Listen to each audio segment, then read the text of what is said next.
Ngayon ay papunta kami Kita ko at yung katubangan. manguha kami May nakita ng kaming bata doon. kinakain noon namin. Ayun, nakita namin Nung bata pa kami at hindi na naranasan na mabata ngayon dahil sa mga social media at muna Dito kami. nagtrabaho ang At kuya ni Adam. katapos ay naglalaro muna ang dalawang to.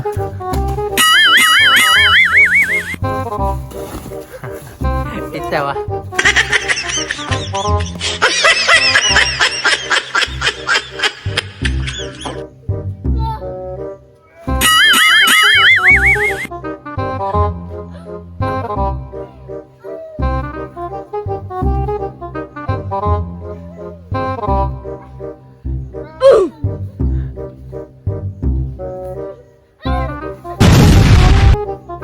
Pagkatapos nilang maglaro ay pumunta na kami upang mangunguha na kami ng mga bayabas o tinatawag sa Ingles na guwabas.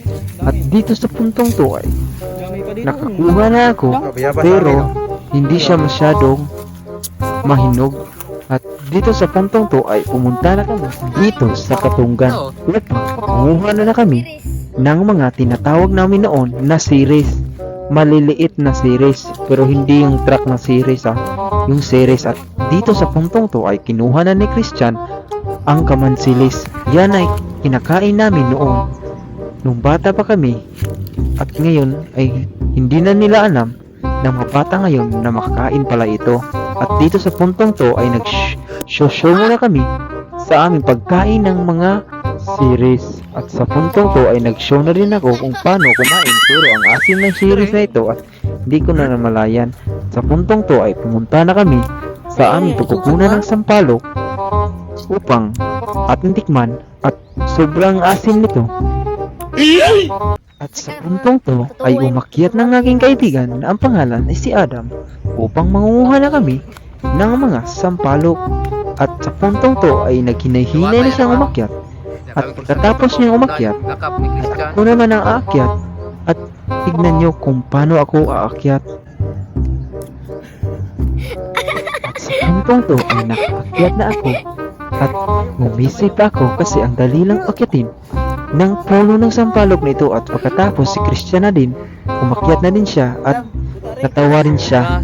At sa puntong to ay nakarating ako sa ibabaw at kakain tayo ng mga maliliit na sampalok kahit maasim. At naalala ko tuloy nung bata pa kami ay nag-aagawan kami ng mga bunga ng sampalok kahit hindi pa siya hinog.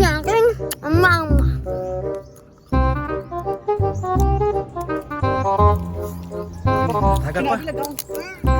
Anong? At sa puntong to ay may nakain na maitim na langgam si Adam.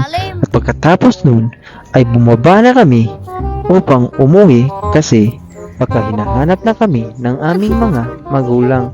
At sa puntong to ay bumaba na din si Adam upang makauwi na din siya. Pagkatapos nang nakababa na siya ay dito lang natapos ang video namin. Salamat.